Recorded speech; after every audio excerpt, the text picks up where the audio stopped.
Hay hak! Ben de kurdum şema yaktım, açıldı Bursa'da baktım.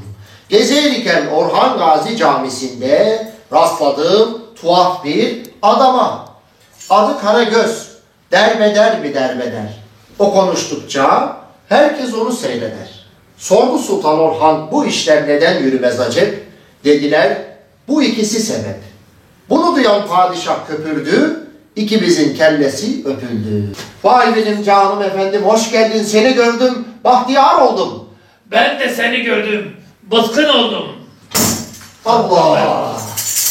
Karagöz'üm seni gördüm, çok sevinç duydum. Ben de seni gördüm, sevinçli olmadım. Allah!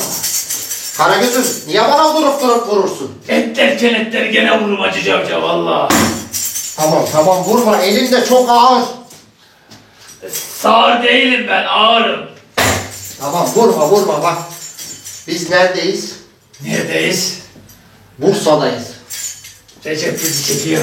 Evet, İlki Ajans bizi çekmeye geldi.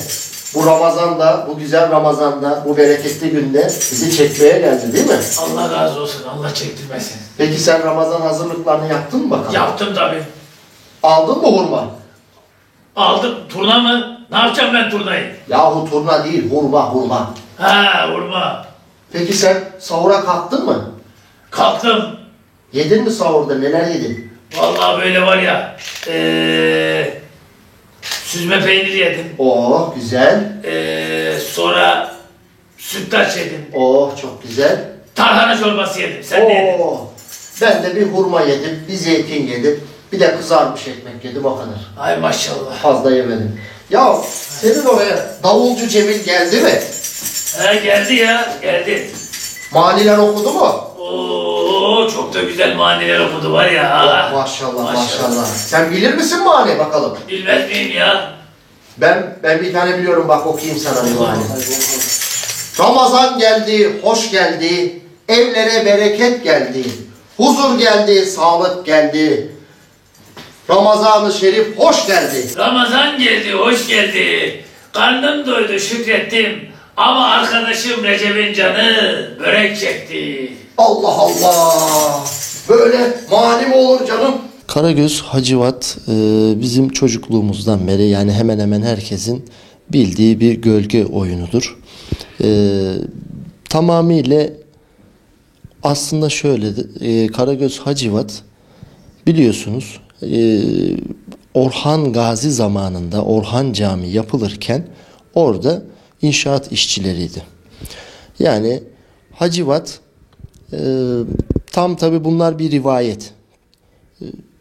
Demir işçisi, Karagöz de beton işçisi diye söyleniyordu ama bunlar bir rivayet. Şimdi cami yapılırken ikisi birbirine takıştığı için, yani konuşmaları, atışmaları, bu yüzden cami geç yapıldı. Bu da sultanın kulağına gitti. Tabi cami geç, kim engel oluyorsa onun kellesi gide diye bir fetva verildi. Ama bu doğru ama yanlış. Anlatılan hikaye bu şekilde. Sonra rahmetli oluyorlar.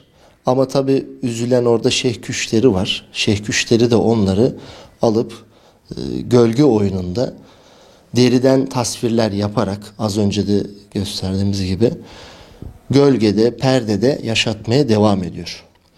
Ve bu oyun saraylarda belli zamanlarda sünnet, düğün gibi etkinliklerde gösterilmeye devam ediliyor. Cumhuriyet tarihinden sonra da daha çok yaygınlaşıyor. Osmanlı zamanında da vardı ve günümüze kadar geliyor. Biz bu sanata gerçekten gönül verdik ve insanların değer vermesini, bir sanat olarak görmesini, kültürüne sahip çıkmasını istiyoruz. Biz ustalarımızdan böyle gördük. İnşallah Ramazan'da da insanlar sahip çıkar ve sadece Ramazan değil, Ramazan dışında da sahip çıkmalarını istiyoruz. Çünkü gerçekten yadsınamaz ve atlanamaz bir kültüre sahibiz. İnşallah gençlerimiz sahip çıkacaktır. Olduğundan dolayı Ramazan'da daha çok ilgi görülüyor. Çünkü aslında bana sorarsanız bir tek Ramazan değil, Ramazan dışı da oynanabilir. Ama Ramazan'da biliyorsunuz iftardan sonra insanlar işte günümüz çağında sokaklara çıkıp alışveriş yapıyorlar. Farklı bizim gibi işte sihirbazlar var, illüzyonistler var, ne bileyim jonglörler var. Ama bunun yanında tabii Karagöz Hacivat da istiyorlar. Karagöz Hacivat oyununa yaklaşık 7-8 senedir bu işin içindeyim. Belki daha fazla da olabilir. Şu an Karagöz Hacivat oyunu bize şükrü öğretiyor her şeyden önce. Ramazan'ı öğretiyor. Ramazan'ın güzelliğini hani öğretiyor. Bizim derdimiz insanlara bir şeyler vermek, gençlere bir şey öğretmek, çocuklara anne baba sevgisini öğretmek. Bunu yapabilirsek ne mutlu bize. Ramazan deyince aklıma benim nedense böyle güzel şeyler geliyor. Komşunun birbirine akşamleyin yemek götürmesi geliyor. Bazen biz bunu oyunlarda dile getiriyoruz Karagöz Hacivat'ta. Her akşam Ramazan'da Bursa'da da bir yerlerde olmaya çalışıyoruz. Ben de seni gördüm, eşek sesi duydum. Karagöz'üm gene ezan okunuyor. O zaman susalım.